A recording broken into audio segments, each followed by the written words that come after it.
Selamat sore jemaat Tuhan, Shalom. Puji Tuhan kita boleh datang beribadah kembali dalam ibadah pendalaman Alkitab sore hari ini.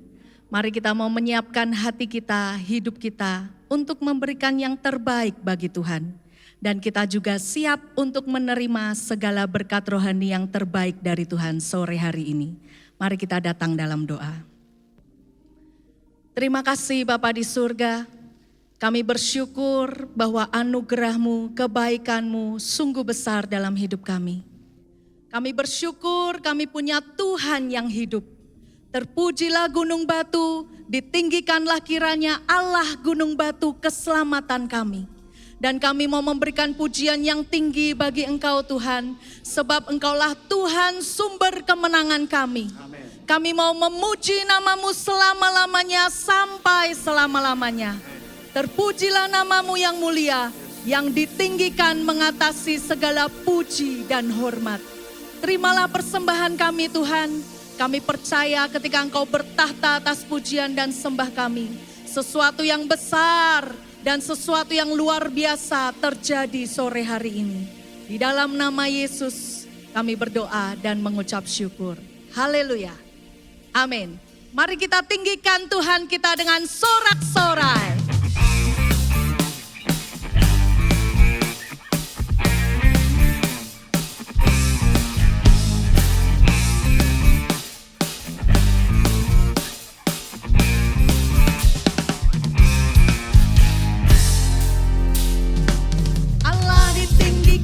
Dengan sorak-sorai, Allah ditinggikan dengan sangkakala. Allah ditinggikan dengan sorak-sorai.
takut dan gentar, sebab Tuhan semesta alam yang maha besar itu yang menyertai engkau. Tangannya memegang hidupmu dengan kekuatan dan kemenangan dari tempat maha tinggi. Sebab Tuhan memberikan kemenangan kepada orang-orang yang diurapinya. Dan Dia melindungi, memagari dengan malaikat-malaikatnya. Sebab itu jangan takut dan gentar.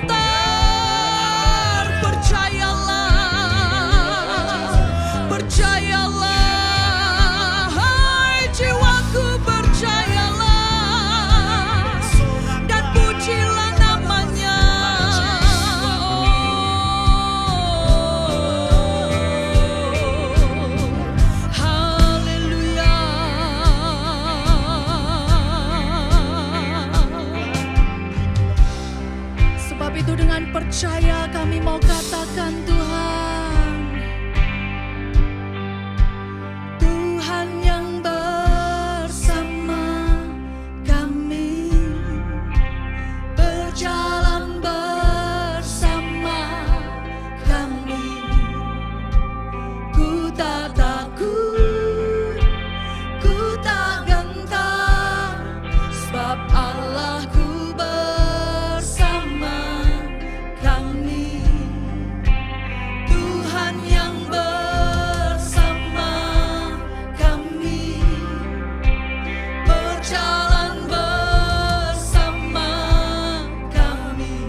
Kami bersyukur karena kami punya Allah yang selalu memberikan kami peringatan sebelum kami mendapat celaka.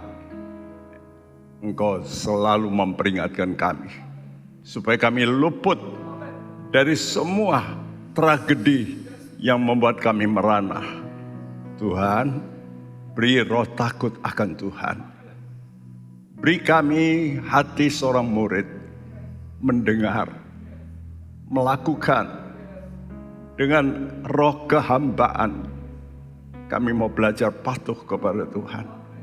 Terima kasih Bapak. Berfirmanlah dan kami siap mendengar. Dalam nama Tuhan Yesus kami panjatkan doa kami. Setiap kita yang percaya berkata bersama, amin. Shalom teman-teman sekalian, berjumpa kembali. Kalian yang ada di gereja maupun juga yang online.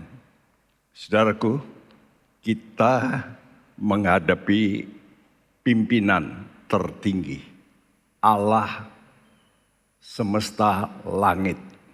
Ya, karena itu dia mempunyai aturan. Dan aturan ini kalau dilanggar, seringkali seperti satu perusahaan, bawahan itu akan dikasih surat peringatan pertama, kedua, tapi kalau sudah ketiga, ampun, pasti ada tindakan yang keras. Nah begitu juga Allah itu tidak henti-hentinya. Walaupun seperti yang terjadi sebelum Yerusalem jatuh, maka Tuhan memakai nabi, seorang nabi yang luar biasa, Yeremia. Dia nangis banyak untuk Yerusalem. Sehingga dia berkata, seandainya mataku ini pancaran air, aku tidak akan berhenti menangis untuk bangsaku. Karena apa yang tragedi yang akan dialami. Saudaraku, dan Tuhan walaupun demikian terjadi tragedi, mereka dibuang ke Babel, lalu dikasih jalan kembali untuk bangun bait Allah. Namun sayang, terjadi lagi kemerosotan. Dan peringatan yang terakhir itu justru disampaikan oleh seorang nabi dalam perjanjian lama, Maleakhi. Kitab Maleakhi adalah kitab, saya sudah katakan berulang-ulang, paling keras dari semua kitab nabi. Ya. Kenapa, Sku? Karena Tuhan tahu pemimpinnya enggak beres. Khususnya para pemimpin agama. Ya, dan itu sangat-sangat menentang Tuhan. Karena itu mari kita bacakan dalam pasal 2 ini ayat pertama yang berbunyi, maka sekarang kepada kamulah tertuju perintah ini, hai para imam. Ya, sekarang ini jelas-jelasku ditujukan kepada kelompok yang disebut imam. Bahasa aslinya kohen berarti pejabat. Jadi bukan hanya dalam bidang agama, tapi juga dalam bidang publik. Kalau dalam bidang agama disebut imam. Kalau untuk publik itu petinggi, pemimpin, pejabat. Nah, apakah memang pemerintahan dunia itu Tuhan izinkan? Ya. Kenapa, Sku? Karena di rumah tangga saja itu satu pemerintahan. Karena itu dikatakan supaya kepala rumah tangga itu harus belajar mendengar firman Tuhan. Karena itu bagi pria-pria, kalau mau membangun rumah tangga, jangan cuma punya duit dan bisa meminang wanita cantik, umumnya begitu. Tapi dia harus belajar mendengar aturan Tuhan. Ini khusus untuk suami-suami. Dan khusus untuk istri-istri, Tuhan perintahkan kamu tunduklah kepada suamimu. Memang, kalau suami tidak bisa tunduk sama Tuhan, celaka. Ya, karena itu kalau ada suami-suami yang sudah nurut sama Tuhan, belajarlah istri-istri untuk tunduk kepada suami. Karena ini perintah, ini hierarki. Supaya terjadi suatu aturan yang baik. Begitu juga dalam pemerintahan. Roma 13 ayat 1 berbunyi, Tiap-tiap orang harus takluk kepada pemerintah yang di atasnya, sebab tidak ada pemerintah yang tidak berasal dari Allah, dan pemerintah-pemerintah yang ada ditetapkan oleh Allah. wah ini kita mesti sadar, pemerintah-pemerintah yang ada ditetapkan oleh Allah. Nah, apakah kalau pemerintahan itu buruk juga ditetapkan? Yes. Untuk apa, Untuk menghajar. Supaya rakyat itu bisa berdoa, bisa bertobat. Kalau rakyat istimewa, saya katakan istimewa, pemimpin agama itu bisa bertobat, itu akan mengubah negara itu. Nah, jadi Tuhan itu sangat perhatian kepada umatnya. Dia izinkan suatu pemerintahan secara manusia. Karena itu waktu orang Israel belum waktunya minta raja, akhirnya Tuhan oke. Ya, lalu terpilihlah Raja Saul. Sebetulnya itu tidak masuk dalam proyek Tuhan. Mestinya tunggu beberapa tahun kemudian nanti akan muncul Daud. Tapi mereka keburu. Ya, walaupun demikian banyak kesalahan daripada manusia, pemerintahan di dunia. Tapi kitab Maleakhi, kunci dari kitab Maleakhi adalah kata-kata ini, Ya, aku mengasihi kamu. Kenapa, Karena Tuhan itu sudah membuat janji dengan Bapak Abraham. Karena itu walaupun orang Israel itu tidak mau mencintai Tuhan, Tuhan berkata, aku tidak akan ingkar janji. Aku tetap akan mencintai. Ya, jadi Tuhan itu mengasihi umatnya. Maka Tuhan memberikan peringatan terlebih dulu kepada pimpinan umat. Dan khususnya kalau orang Israel, itulah pimpinan umat itu adalah imam. Dan juga ada petinggi-petinggi.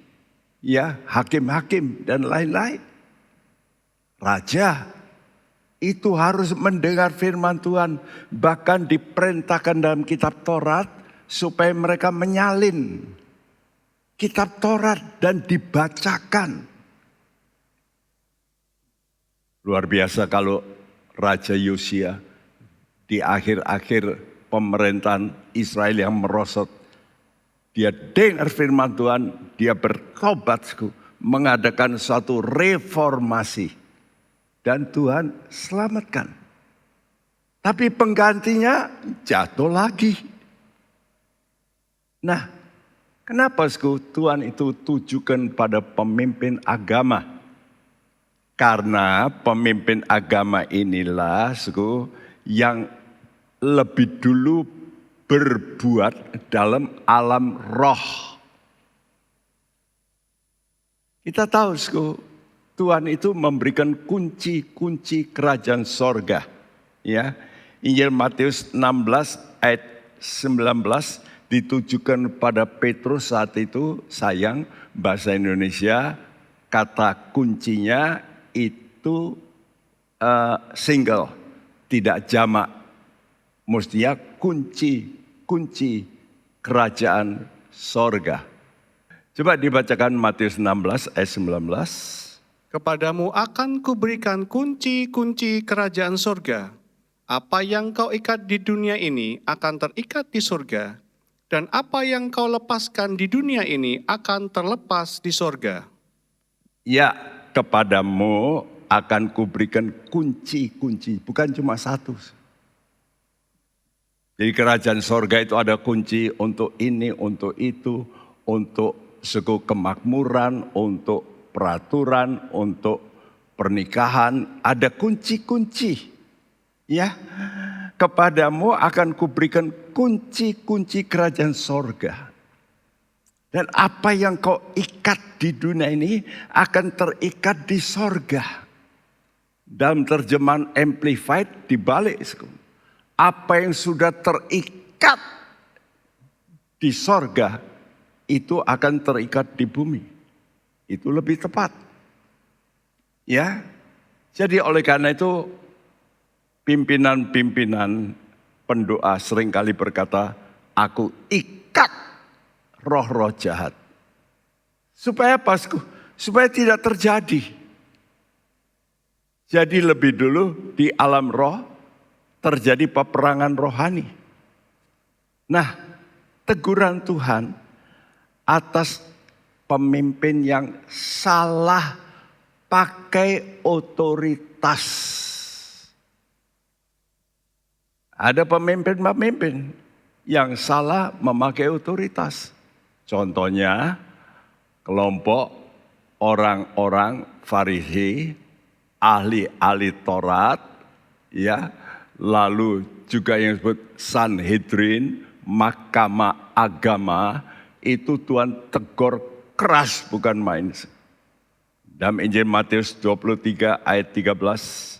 Celakalah kamu, hai ahli-ahli Taurat, dan orang-orang Farisi, hai kamu orang-orang munafik, karena kamu menutup pintu-pintu kerajaan sorga di depan orang, sebab kamu sendiri tidak masuk, dan kamu merintangi mereka yang berusaha untuk masuk. Kamu menutup pintu kerajaan sorga. Kalau orang menutup dengan apa? Dengan kunci. Benar tidak? Jadi Tuhan ini memberikan otoritas kepada pimpinan-pimpinan.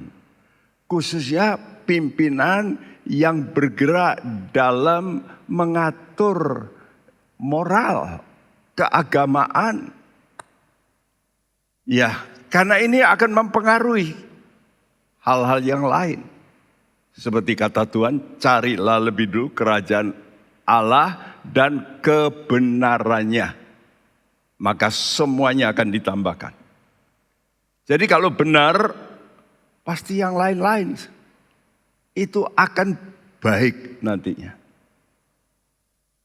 Nah ingat, para pemimpin itu mesti sadar, baik dia kepala rumah tangga, baik dia pemimpin komsel, baik dia pendeta, baik dia pemimpin kaum muda, kaum wanita, kaum pria, apa saja, mereka itu di bawah pengawasan. Siapa yang ngawasi? Malaikat. Apalagi hamba Tuhan. Wow, dicatat ya, tiap perbuatan. Nah itu yang mengubah hidup saya. Dulu saya tidak pernah memikirkan hal yang demikian. Dulu saya penuh dengan ketakutan. Tapi setelah saya baca Alkitab, Tuhan itu memberikan pendamping. Ya, betul-betul penolong. Bukan hanya Roh Kudus, tapi juga malaikat.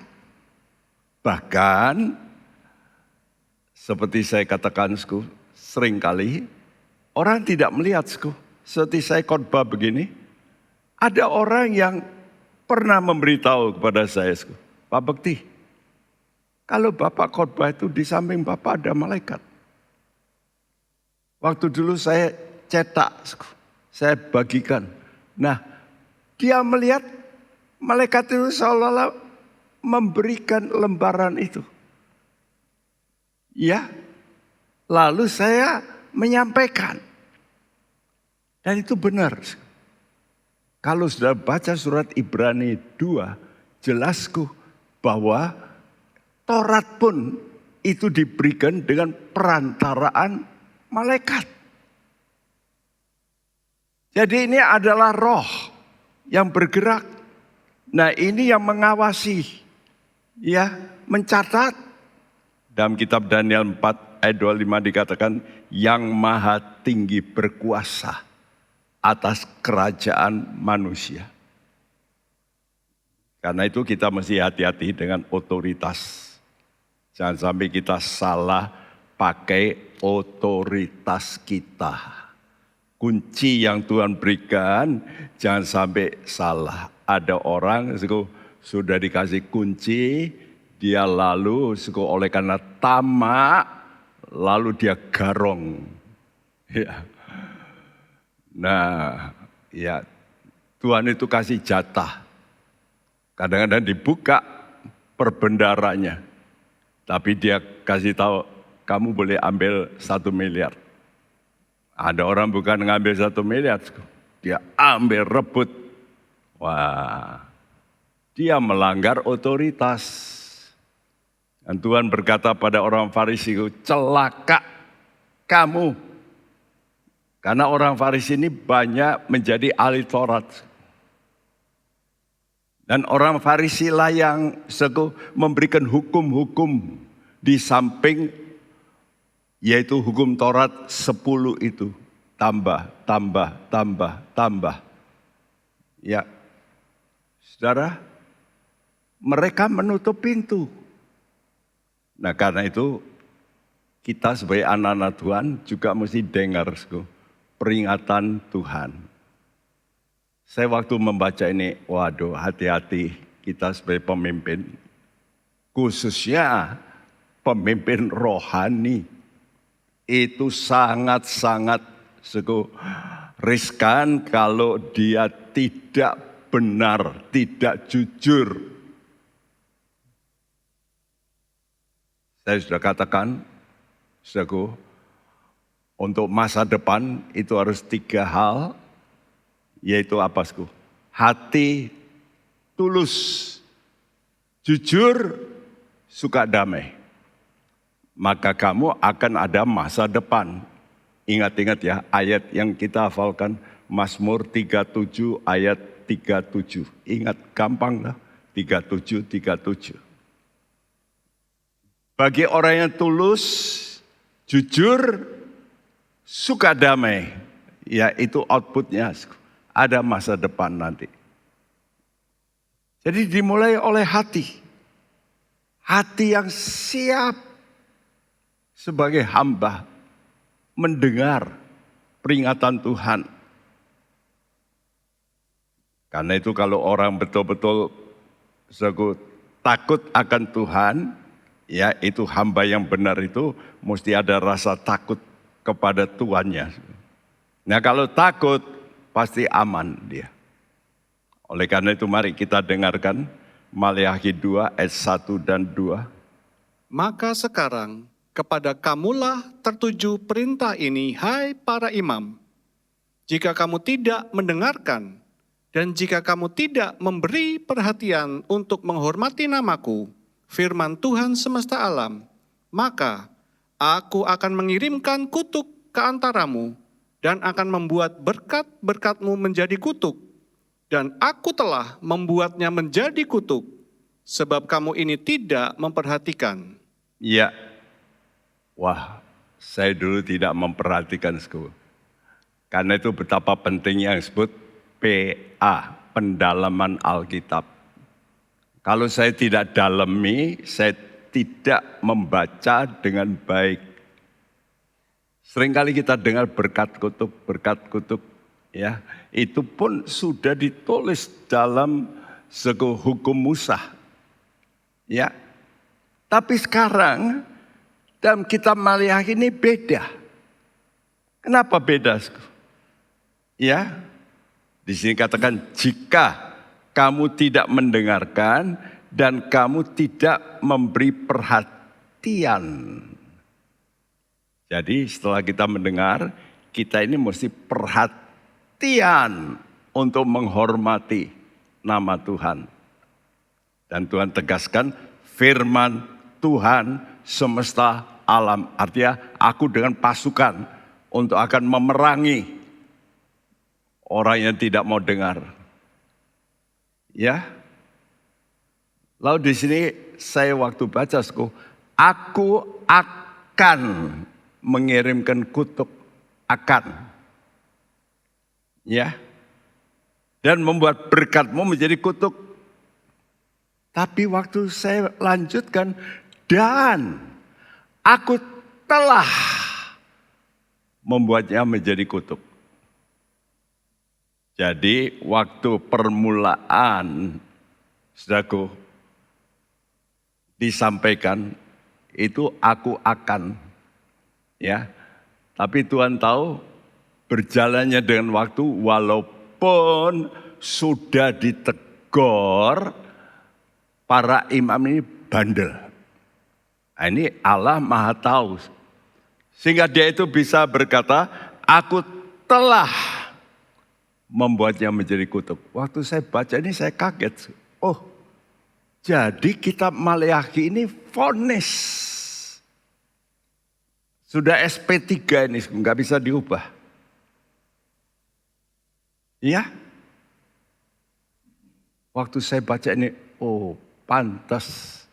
Setelah itu, maka Allah berdiam diri. Kenapa, Sku? Karena kutuk dijatuhkan. Vonis dijatuhkan. Jadi Maleakhi ini sebenarnya dibangkitkan Tuhan untuk masih mengubah. Tapi ternyata tidak mau berubah. Maka Tuhan kata, aku telah membuatnya menjadi kutuk. Nah, apa toh ukuran penghormatan kepada Tuhan, memuliakan namanya itu? Banyak orang berpikir kita menghormati Tuhan dengan menyanyi, memuji Tuhan, engkau agung, engkau tinggi. Ya itu baik. Itu luar. Tapi menghormati Tuhan itu sikap kita dua. Mendengarkan. Karena itu waktu Tuhan masuk ke Betania, ke rumah Lazarus, Marta sibuk, dia atur makan minum. Tapi Maria enggak. Maria mendengarkan. Jadi Tuhan itu tidak urusan dengan makanan jasmani. Tuhan itu minta, kalau kamu ini menghormati aku, dengarkan. Ini yang pertama, tapi juga dan. Kata dan itu penghubung. Dan memberi perhatian. Dalam King James dikatakan lay to heart. Modern King James, set it on your heart. Ya, jadi dengar lalu taruh baik-baik dalam hati. Ya, nah jadi kita mesti punya hati yang menerima firman, ditempatkan dalam hati yang baik. Kenapa begitu? Karena firman Tuhan itu tidak dapat dipisahkan dari pribadi Tuhan. Seperti yang kita baca Yohanes 1 ayat 1. Pada mulanya adalah firman. Firman itu bersama-sama dengan Allah. Dan firman itu adalah Allah. Firman itu Allah. Makanya kalau di gereja, waktu pemberitaan firman, orang masih guyon, masih main handphone. Kadang-kadang saya, kecuali kalau ada memang urusan penting. Ya, tapi seringkali orang lupa bahwa firman itu pribadi Allah. Karena itu kalau saudara masuk istana, nggak boleh bawa handphone. Saya pernah masuk istana, duduk paling depan juga. Maka semua dilucuti dulu, semua ditaruh. Nggak boleh bawa. Ya. Jadi tidak boleh diganggu. Dan kita semua pasti melek semua, nggak ada yang ngantuk. Kenapa? Karena menghormati. Itu kuncinya. Jadi sikap pendengar itu menentukan bagaimana nanti firman Allah yang Anda terima dan saya terima itu akan bekerja dalam hidup Anda. Jadi waktu sudah dengar berarti firman ini masuk. Maka firman ini Allah ini akan bekerja. Mengubah hidupmu. Jadi kalau ada orang tidak berubah, itu karena tidak menempatkan firman itu betul-betul sebagai Allah. Hanya sebagai berita. Kamu jangan takut, tapi tetap takut. Kenapa? Ya karena Allahnya tidak ditaruh di hati. Kalau Allah beserta kita, siapa lawan kita? Aku tidak takut. Ini satu tes paling penting. Ya karena itu Tuhan berkata jangan takut, jangan takut. Ini bukti. Orang punya iman. Takut mati, takut problem, takut sakit. Ya wajar, tapi jangan terus-terus. Kita boleh takut sakit. Covid waktu itu kita takut ketularan, baik. Ya, tapi jangan sampai takutnya begitu rupa, ini saya dengar begitu. Banyak orang lalu sekarang ini trauma. Pemerintah sudah memberi kebebasan, masih trauma. Itu faktor roh ketakutan mencengkeram.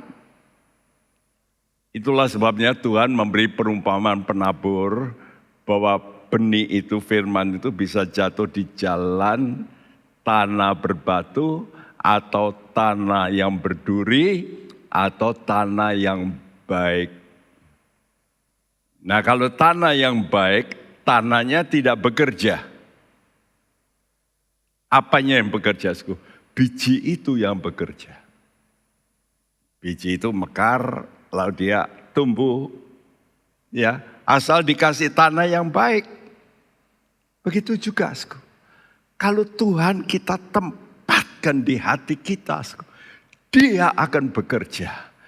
Dia mengerjakan perkara-perkara yang Anda sendiri tidak bisa.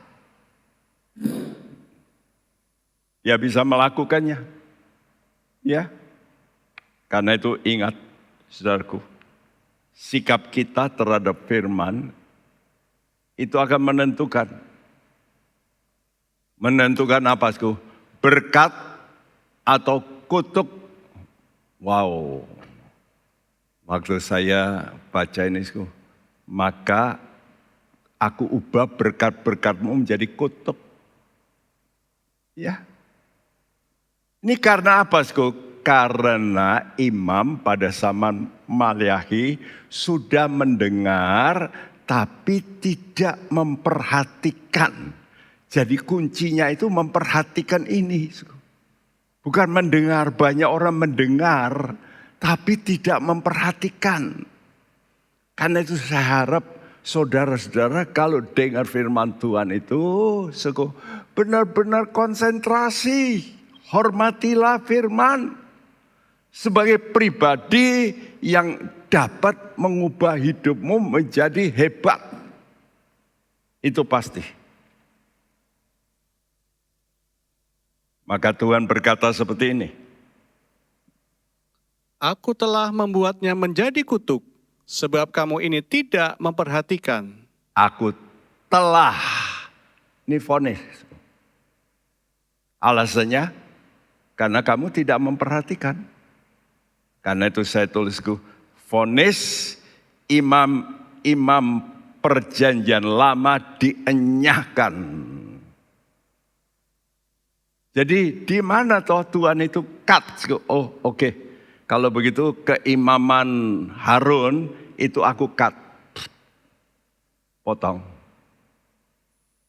Karena itu bergantilah suku keimaman yang lain menurut peraturan Melkisedek. Nah, di sini saya baru ngeh, suku. Kitab Maleakhi inilah yang menentukan, suku, keimaman Harun itu dicopot. Ya. Nah, kata kutuk itu me'ero, ya, itu berarti kebencian. Dari kata dasar arar yang berarti merasa jijik, membenci. Kalau saudara punya sesuatu yang menjijikkan, apa yang saudara lakukan? Saudara buang, saudara bunuh, saudara injak. Jijik. Ya, tidak ada orang pegang cacing terus deket-deket terus taruh tangan. Dia buang. Apalagi kecoa. Dia buang, jijik. Nah, begitu juga Tuhan. Sesuatu yang menjijikkan tentunya pasti akan dibuang. Nah, ini kita mesti hati-hati ya. Jangan sampai kita ini menjadi kejijikan Tuhan. Nah, mari kita membaca referensinya dalam Injil Matius 25 ayat 41. Dan ia akan berkata juga kepada mereka yang di sebelah kirinya, enyahlah dari hadapanku, hai kamu orang-orang terkutuk. Enyahlah ke dalam api yang kekal, yang telah sedia untuk iblis dan malaikat-malaikatnya. Ya, inilah bangsa kambing. Kata Tuhan, waktu aku lapar, kamu tidak peduli. Ya, tidak kasih makan. Waktu aku tidak berpakaian, engkau tidak kasih pakaian. Jadi suku kita mesti hati-hati dengan istimewa saudara seiman ya. Jadi kalau kita ini tidak punya belas kasihan, itu paling bahaya. Kita tutup mata untuk urusan orang lain. Ya, tapi ada orang yang memang mengganggu orang lain terus. Itu ya jangan, tidak boleh. Itu dituliskan juga dalam surat Tesalonika. Ada orang-orang yang menjadi pengganggu. Ya. Terus ya minta kanan, minta kiri. Saya dulu kedatangan anak masih muda, ya tidak habis SIM-nya datang marah-marah. Lagi dia sudah masuk penjara, keluar datang lagi. Dia berkata, ini saya baru keluar dari penjara loh. Waduh. Ya, ngancam. Ya. Saudara, ternyata Tuhan itu bisa memotong ya jabatan yang seharusnya boleh diturunkan. Jadi perhatikan, kadang-kadang Tuhan melihat, boleh tidak seorang pendeta anaknya jadi pendeta? Oh boleh, bagus. Tapi kalau enggak benar, Tuhan bisa cut. Seperti siapa? Seperti Imam Eli. Imam Eli ini menghormati anaknya lebih daripada Tuhan dikatakan. Karena itu Tuhan marah. Karena dia membiarkan anaknya berbuat dosa yang menjijikkan. Nah kita mau melihat, kutuk ini sudah dikeluarkan oleh Tuhan. Sudah menjadi vonis. Apa akibatnya? Fakta kutuk itu terjadi. Apa? Pertama, Allah berdiam diri. Dia tidak mau kirim nabi. Inilah yang dikenal dalam teologia 400 tahun sunyi. Allah tidak lagi mau urusan dengan umatnya. Dia berdiam 1000 bahasa untuk 400 tahun. Ya, saudara. Yang kedua apa? Israel mulai terjadi kemelut. Mulai terjadi peperangan. Dan kita tahu waktu Kekaisaran Seleukus atau Seleukid itu memerintah, atau sekarang itu kerajaan Syria, ya. Saudaraku, maka muncul orang-orang Yahudi yang mulai menentang pemerintahan itu yang dipimpin oleh Makabeus. Karena itu terkenal dengan pemberontakan Makabe. Ini terjadi kurang lebih 7 tahun. Antara tahun 167 sampai 160. Yang lebih celaka lagi, di tengah-tengah pertentangan ini muncul raja dari Seleukus itu yang disebut Antiochus keempat, yang dijuluki Epiphanes. Dan orang ini menjadi bayangan dari antikris. Kenapa? Menajiskan bait Allah. Dia siram mezbah itu dengan darah babi. Sengaja. Nah, ini bayangan antikris. Nanti antikris juga akan melakukan hal yang sama. Kalau nanti dia muncul, dia juga nanti akan melakukan, menajiskan bait Allah yang dibangun oleh orang Israel. Seperti yang sudah dinubuatkan oleh Tuhan, pembinasa keji itu akan duduk di bait Allah. Nah, ini akan terjadi. Kenapa? Ya karena gereja, khususnya pelayan-pelayan Tuhan, itu ada yang gak benar. Memang nanti Tuhan masih jaga mereka yang tidak mau ikut. Tapi kecil jumlahnya. Setiap kali saya baca kitab Wahyu, khususnya di Jemaat Sardis dikatakan, ada cuma beberapa orang yang menjaga pakaiannya putih. Beberapa. Ketiga, apa yang terjadi? Munculnya kebobrokan dari yaitu keagamaan. Muncul apa? Orang Farisi. Nah, jadi orang Farisi ini muncul pada saat setelah orang Israel balik dari Babel. Jadi mereka ini sudah balik ke Babel, waktu bangun bait Allah, berbuat salah lagi. Disebut orang Farisi ini, mereka termasuk orang yang memikir. Jadi tujuannya memang baik, tapi salah. Tidak mau mendengar firman. Karena itu mereka masukkan tradisi itu setara dengan firman Tuhan. Tradisi. Ya. Itu setara dengan firman Tuhan. Nah, sekte inilah yang membentuk berbagai aturan yang disebut Yudaisme, aliran Yuda. Ya. Dengan menambahkan hukum demi hukum demi hukum. Tuhan itu memberikan 10 hukum. Tapi banyak hukum untuk yang namanya penjabarannya. Nah, itu. Ya. Job description-nya itu mereka buat. Ya. Dan mereka ini memasukkan tradisi di situ. Yang seringkali bertentangan dengan firman Tuhan. Nanti sudah baca itu dalam Injil Markus, Injil Matius, dituliskan. Dari penghambat besar dari kemajuan Injil.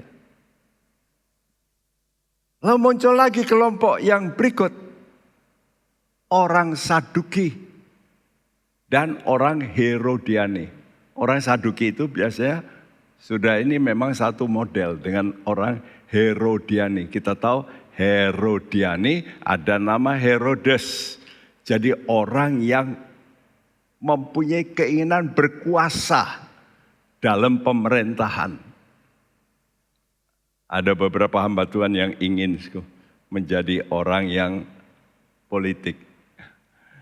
Di sinode kita kalau orang sudah mau berpolitik, dia mesti copot kependetaannya. Nggak boleh dipakai. Ya kalau mau politik, ya politik. Jangan jadi pendeta. Karena dua ini nggak bisa dicampur. Ya. Nah, kelompok ini sangat duniawi. Karena itu orang Saduki tidak percaya tentang nanti roh-roh. Ya, dia tidak mau percaya. Karena itu dia bertentangan dengan orang Farisi. Orang Saduki ini. Tapi mereka menjadi satu di dalam satu majelis pemerintahan. Tapi yang lebih bahaya dari semua ini, Farisi, Saduki, kelompok yang berikut ini yang menentukan yaitu hal-hal agama. Siapa itu? Itulah imam besar, ahli Taurat, dan tua-tua. Dan ini umumnya memang orang Farisi dan orang Saduki. Kenapa? Karena sudah berubah caranya. Ya. Sehingga Tuhan kata, aku telah membuatnya menjadi kutuk. Ini karena, ya, imam besarnya aja nggak beres. Kalau kita baca Alkitab, imam besar itu ditentukan oleh Tuhan. Lalu kapan diganti? Kalau imam besar itu mati. Tapi tidak demikian dengan imam besar pada waktu Tuhan Yesus. Nanti saudara baca dalam Lukas 3 ayat 2, Kisah Rasul 4 ayat 6, dikatakan imam besar Hanas dan Kayafas. Loh, kok dua? Nah, imam besar Hanas ini diangkat lebih dulu oleh pemerintah Roma, bukan oleh Tuhan. Nah, ini lagi-lagi. Ya, salah kaprah gitu. Ya. Lalu dia dipecat.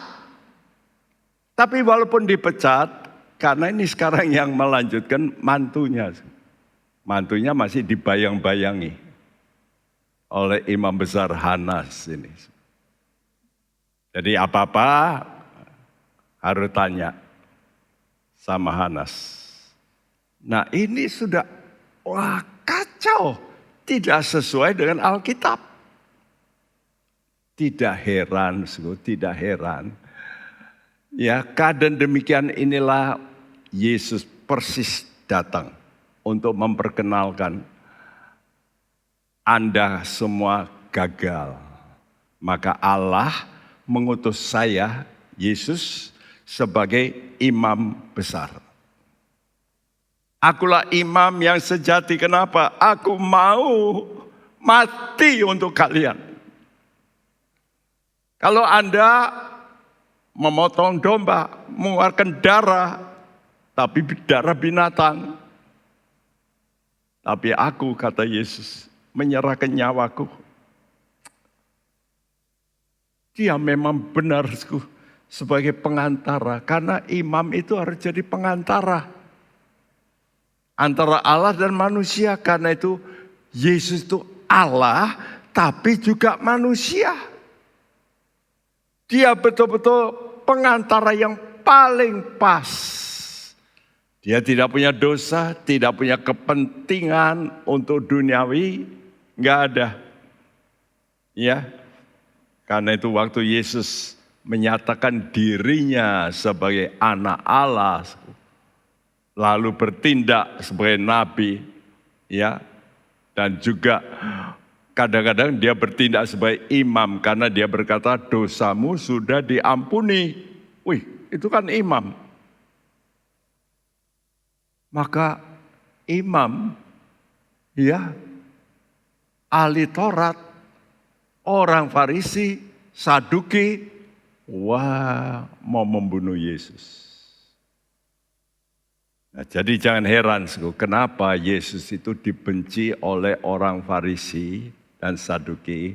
Karena Yesus ini mau memperkenalkan dirinya. Ini loh, imam yang sejati. Saya memberikan nyawaku. Aku ini gembala yang baik, yang memberikan hidup. Karena itu lalu setelah vonis ini, Tuhan lalu membuat namanya perjanjian baru. Maksudnya bukan perjanjian baru, tapi testamen baru. New Testament. Ya. Jadi Tuhan membuat janji yang baru. Dan Yesus itu pemulihnya. Perjanjian yang dirusak oleh imam-imam, dia pulihkan. Ya. Karena itu Tuhan lalu berkata, oke, walaupun kamu salah, tapi di antara kamu masih ada orang yang mau benar. Ini saya melihat selalu di dalam kitab Wahyu. Ya, Tuhan itu masih memperhatikan ya bina iman yang saya luncurkan beberapa hari lalu. Saya ambil dari kitab Wahyu itu. Walaupun di sidang Tiatira yang merosot betul, ada Isabel di situ. Tapi ada orang yang tidak mengikuti.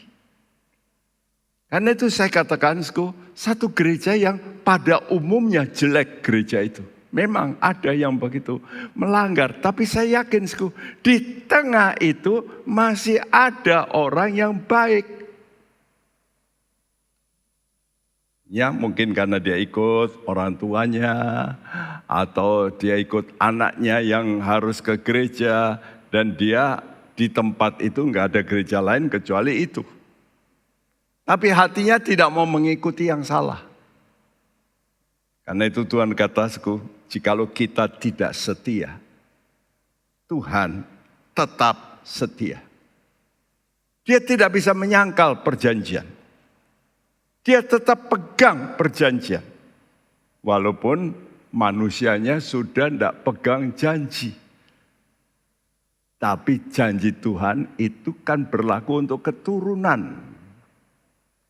Ingat ya, waktu Tuhan membuat janji pada Bapak Abraham, bukan hanya untuk Abraham, tapi keturunannya. Nah, di antara keturunan ini ada yang gagal, ada yang tetap Tuhan mau berikan janji. Coba kalau saudara benci sama orang, kadang-kadang anaknya juga saudara benci. Tapi Tuhan tidak begitu. Kalau anak itu baik, kenapa perlu dibenci? Karena itu kalau orang bertobat, tetap Tuhan itu berkata, aku tetap mau mengampuni. Dahsyat Tuhan kita. Karena itu dalam Maleakhi 2 ayat 3 dan 4. Sesungguhnya aku akan merusak benihmu dan akan melemparkan kotoran ke mukamu, yakni kotoran korban dari hari-hari rayamu, dan orang akan menyeret kamu ke kotoran itu. Maka kamu akan sadar bahwa kukirimkan perintah ini kepadamu, supaya perjanjianku dengan Lewi tetap dipegang, firman Tuhan semesta alam. Ya, sesungguhnya aku akan merusak benihmu. Terjemahan bahasa Indonesia, mematahkan lenganmu. Kenapa? Karena ini, kata mematahkan lengan ini, diambil dari peristiwa dalam Imam Eli. Memang nanti kalau sudah baca 1 Samuel pasal 2, ada kata-kata itu. Ya, jadi mematahkan kekuatanmu gitu. Tapi dalam bahasa Inggris diterangkan, I will corrupt your seeds. Aku akan merusak benihmu. Artinya keturunanmu itu akan rusak. Wow, hati-hati ya suku. Kalau kita itu nggak perhatian sama Tuhan, keturunan kita ikut kena. Suku. Apalagi penyembah berhala, Tuhan sudah katakan. Suku. Sampai gilir ketiga, keempat, kena kutuk.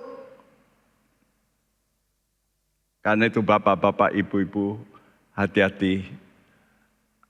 Anda kalau salah bukan hanya Anda yang menderita, tapi keturunanmu yang bisa berikut.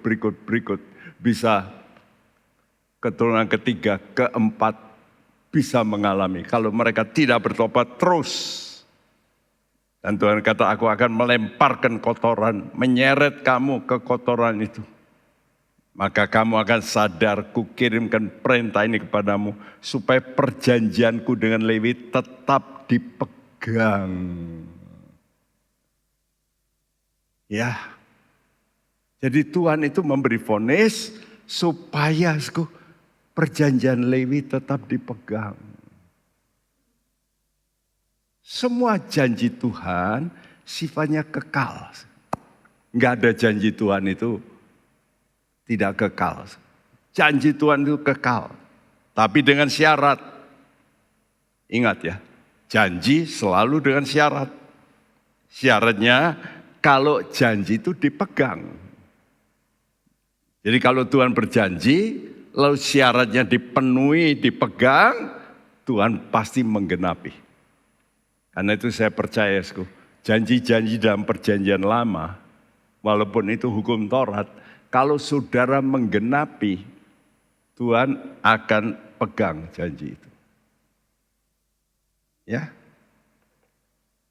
Jadi kalau imam Lewi ini mau memegang, maka Tuhan janji, kedudukan imammu itu akan selama-lamanya. Wow, bukan main. Ya, dan itu dibuktikan dengan seorang yang bernama Pinhas. Waktu orang Israel semua jatuh dalam dosa, kebanyakan ikut pengajaran Bileam, maka Pinhas muncul. Dia mengadakan suatu tindakan untuk memberhentikan hukuman Tuhan. Dalam Bilangan 25 ayat 10 sampai 13.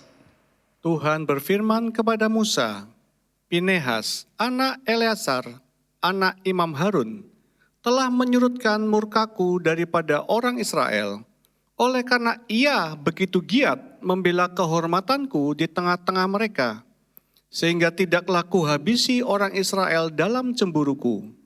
Sebab itu katakanlah, sesungguhnya aku berikan kepadanya perjanjian keselamatan yang daripadaku, untuk menjadi perjanjian keimaman selama-lamanya bagi dia dan bagi keturunannya, karena ia telah begitu giat membela Allahnya dan telah mengadakan pendamaian bagi orang Israel. Iya, saudaraku, saya pesan untuk diri saya dan teman-teman, pelayan Tuhan dari pendeta, dari pimpinan komsel, dari pemuji dan sebagainya. Pokoknya saudara yang menjadi pimpinan, ini saudara mesti hati-hati dan saudara mesti giat. Ya, giat, dikatakan Pinehas begitu giat membela kehormatanku. Diulangi, ia tetap giat membela Allahnya. Karena ada rasa cemburu. Kata Silas itu ada rasa cemburu, mau diganggu gitu. Ya, jadi kegiatan oleh karena disertai rasa cemburu. Ya, bagi orang yang mempunyai hati seperti itu, Tuhan berkata, aku akan menjadi perjanjian keselamatan. Dari kata shalom, jadi perjanjian shalom.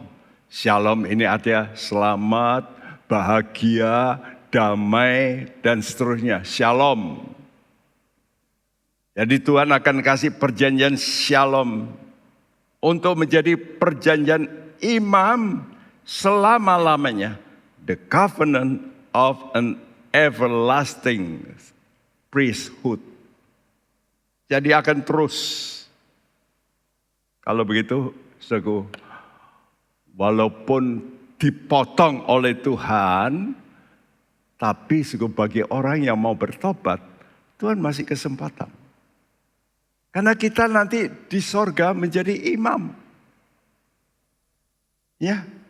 Nah, giat dalam Allah itu dalam artisku, saudara mesti sangat rajin melakukan segala firman yang disampaikan untuk supaya manusia berdamai dengan Allah. Jadi imam itu harus berpegang teguh pada firman-Nya supaya perjanjian Tuhan itu tetap langgeng, tetap berlaku. Seperti Tuhan berkata via Musa, Ulangan 33 ayat 8-11. Tentang Lewi ia berkata, biarlah Tumim dan Urimmu menjadi kepunyaan orang yang kau kasihi, yang telah kau coba di masa, dengan siapa engkau berbantah dekat mata air Meriba, yang berkata tentang ayahnya dan tentang ibunya, aku tidak mengindahkan mereka. Ia yang tidak mau kenal saudara-saudaranya, dan acuh tak acuh terhadap anak-anaknya. Sebab orang-orang Lewi itu berpegang pada firman-Mu dan menjaga perjanjian-Mu. Mereka mengajarkan peraturan-peraturan-Mu kepada Yakub, hukum-Mu kepada Israel. Mereka menaruh ukupan wangi-wangian di depan-Mu, dan korban yang terbakar seluruhnya di atas mezbah-Mu. Berkatilah ya Tuhan kekuatannya dan berkenanlah kepada pekerjaannya. Remukkanlah pinggang orang yang melawan dia dan yang membenci dia, sehingga mereka tidak dapat bangkit. Iya, seorang imam yang benar, dia tidak memberatkan hubungan kekeluargaan. Banyak kali oleh karena keluarga kita yang saya dengar beberapa hamba Tuhan, karena anaknya ya mengikuti pernikahan yang lain, lalu dia setuju dengan pernikahan itu. Ini contoh, dan ini sudah terjadi. Ya, nah, jadi kita mesti giat, ya, rajin untuk melakukan firman. Sebab orang Lewi itu berpegang pada firman. Dan hasilnya apa? Kalau berpegang, diberkatilah. Wow. Lalu berkenanlah. Lalu segala musuhnya aku nanti lawan. Jadi kalau saudara punya musuh, gak perlu saudara melawan. Serahkan pada Tuhan yang akan menyelesaikan. Luar biasa. Namun karena para imam gagal, sudah lihat gambar sebelah kiri, covenant itu dulu pakai domba. Tapi ini gagal. Sekarang Yesus datang sendiri. Sehingga dalam surat Ibrani 5 ayat 5 dan 6, Allah Bapa berkata, Anakku engkau telah kuperanakkan pada hari ini. Sebagaimana firman-Nya dalam suatu nas lain, engkau adalah imam untuk selama-lamanya menurut peraturan Melkisedek. Iya, jadi sudah melihat kenapa dulu peraturan keimaman Harun, kenapa diganti sekarang dengan peraturan Melkisedek? Ya karena ini. Karena manusianya tidak pegang janji, maka Allah ganti. Sekarang peraturan Melkisedek. Melki itu raja, Sedek itu kebenaran. Raja kebenaran. Peraturan dari kerajaan yang benar. Mari kita ikuti ini. Ya, jadi perjanjian lama itu perjanjian Taurat dilayani oleh orang Lewi. Dan itu gagal mendengar firman. Karena itu sekarang Tuhan sudah membuka yang namanya perjanjian baru untuk kita. Dan sekarang perjanjian baru ini bukan melalui imam-imam secara manusia lagi, tapi ada satu imam besar kita, itulah Yesus. Raja damai. Karena itu kalau saudara mau menjadi juga imam-imam, saudara mesti menunjukkan dirimu suka damai. Kalau kita tidak suka damai, tidak patut menyandang predikat imam.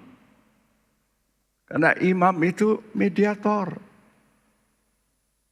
Ya, karena itu mari kita mau datang kepada Tuhan dan kita berkata, Tuhan, sekarang aku tahu Engkau saja yang aku sanjung di tempat tinggi.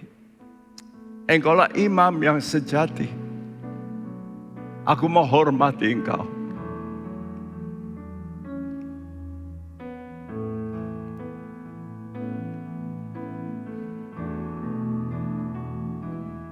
Ku sanjung Kau di tempat tinggi, sebab Engkau imam besar aku. Ku sanjung Kau lebih dari yang lain.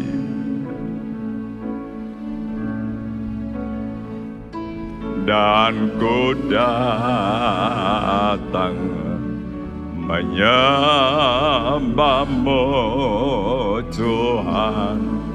Oh, ku sanjung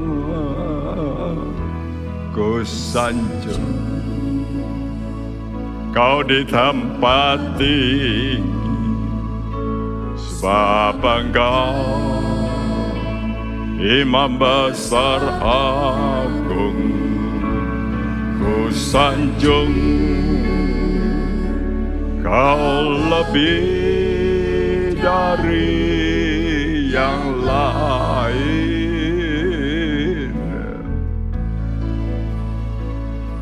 Dan kuda, mari kita mau berdiri.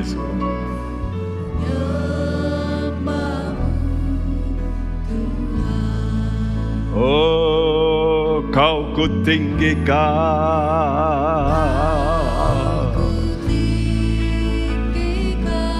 Kau kutinggikan,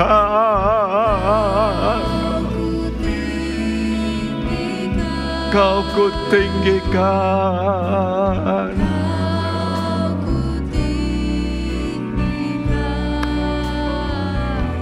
Oh Tuhan, Kau kutinggikan,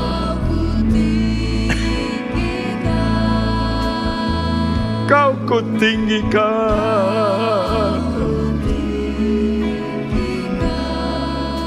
Oh, Kau kutinggikan.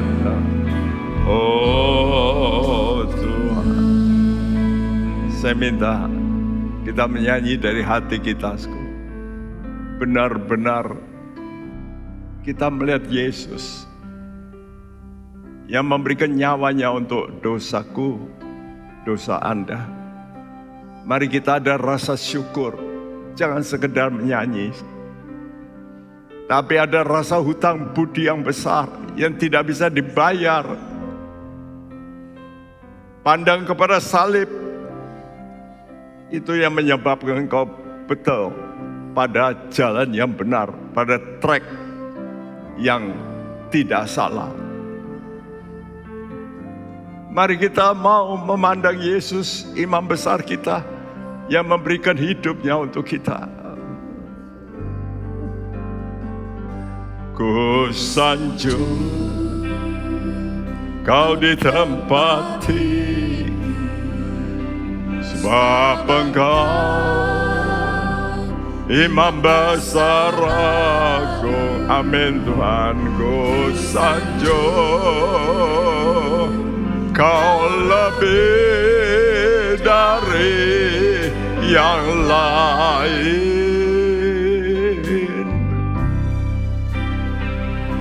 dan ku datang menyembah-Mu Tuhan.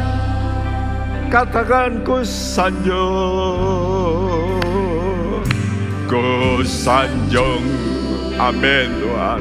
Kau di tempat ini, amin Tuhan. Engkau imam besar aku, ku sanjung. Kau lebih dari yang lain.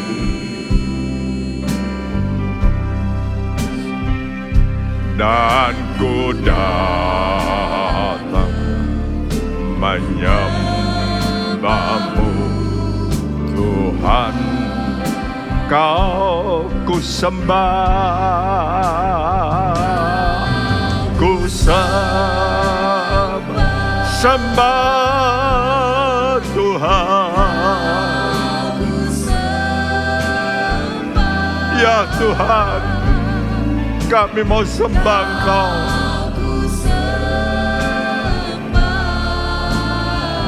Oh Tuhan, Kau ku sembah.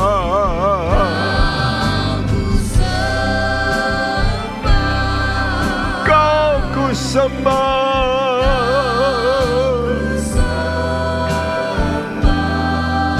Glory, glory.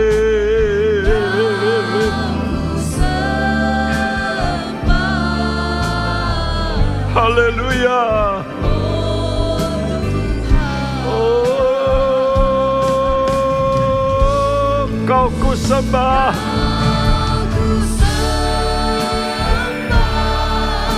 Serukan Kau ku sembah. Oh, Kau ku sembah. Yes, Lord. Glory, glory.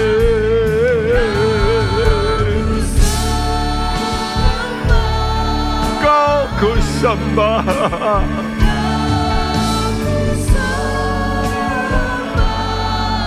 Oh, Kau ku sembah.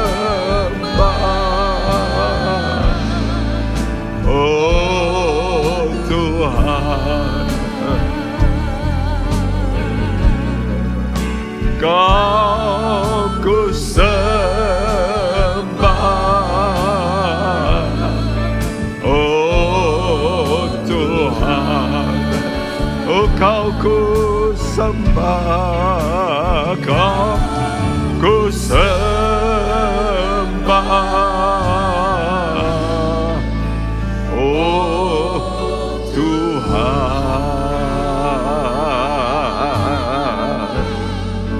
Kami sembah, kami sembah Engkau.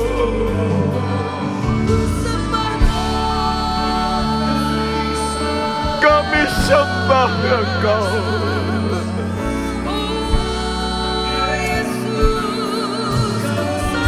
Kami hanya bisa berterima kasih Tuhan.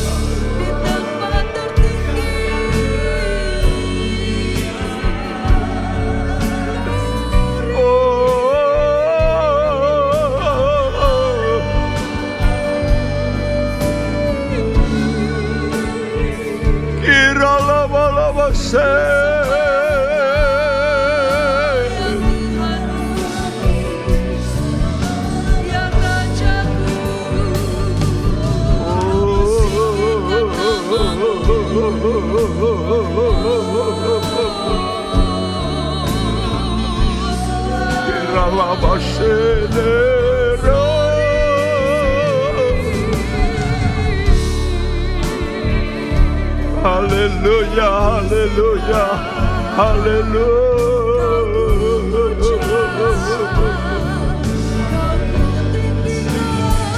Terima kasih Tuhan.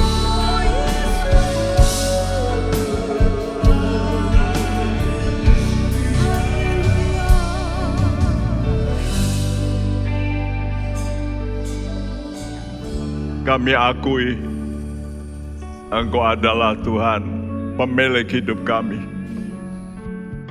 Engkau sebagai pengusaha dari apa yang ditanam oleh Engkau, maka Engkau berhak untuk menebang segala carang-carang yang tidak berbuah.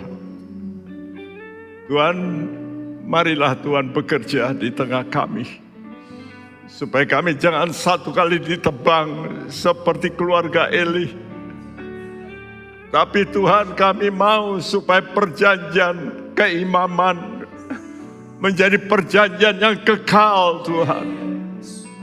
Dan kami boleh masuk dalam kerajaan imamat yang Kau sudah sediakan untuk kami, bahkan untuk keluarga kami. Kami mohonkan anugerah-Mu ya Tuhan. Lindungilah Tuhan dari semua kesesatan, dari hal yang tidak menyenangkan hati-Mu. Ampuni kami semuanya, biar kami semua mau balik bertobat, mau kembali kepada Engkau, Juru Selamat kami, yang selalu memberikan kami jalan untuk kami boleh mengalami perjanjian yang kekal.